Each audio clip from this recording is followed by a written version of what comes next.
it's Pastor Susan, and welcome to day one of our final week this month, looking at the crossroads we find ourselves in and how God is present in those crossroads of our lives and calls us to live a life of meaning and purpose.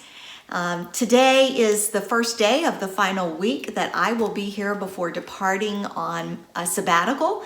I'll be gone for 3 months as I'm exploring renewal and replenishment, and I'm studying some things that I hope will be a blessing to the church.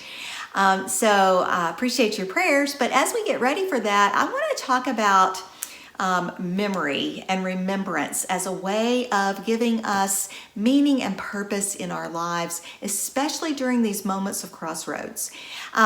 So we're going to look at the book of Joshua this morning, and to just remind you a little bit about the story that Joshua takes place. Joshua is Moses' successor. He is the one who will actually lead the children of Israel into the promised land as they cross the Jordan and they begin to live a new life. They have been traveling and journeying for 40 years. You remember that story.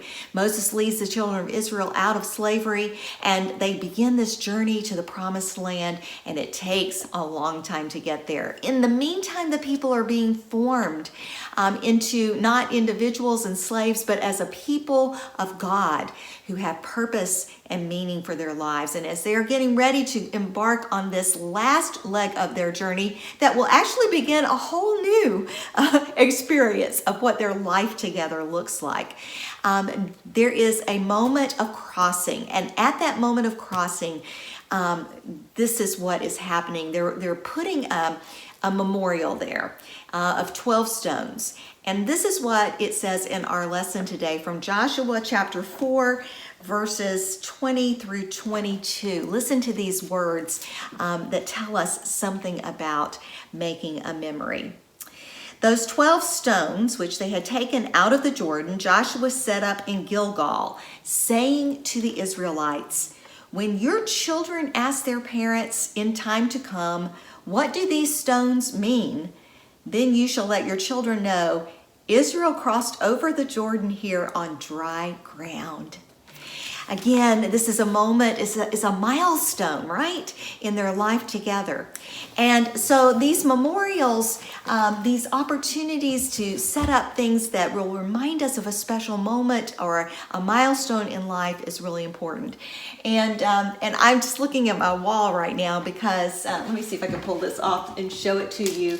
I have something that I want to share with you. This is, I don't know if you can see this, but this was a milestone. This was a memory that we had a couple of years ago when Ron and I renewed our vows. We've been married for 40 years. We renewed our vows on a beach.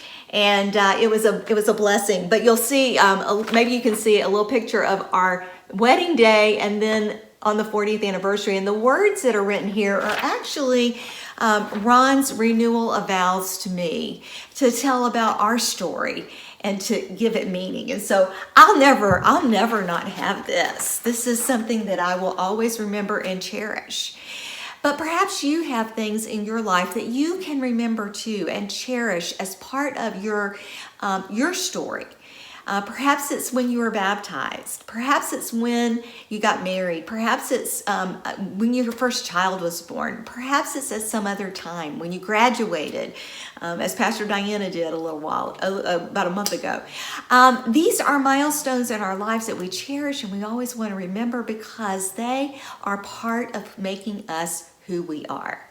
And so today, as you are thinking about your life, what is a milestone? What is something that you can have, whether you write it down or I have a picture or you have a stone that reminds you, a stone that reminds you of God's action in your life. What will you tell your children? What will you tell yourself as you continue to remember how God has blessed your journey? May it be so in our lives today. Let's pick something and make it a memory that we will cherish forever. Can it be so? Well, let's make it so. Amen and amen.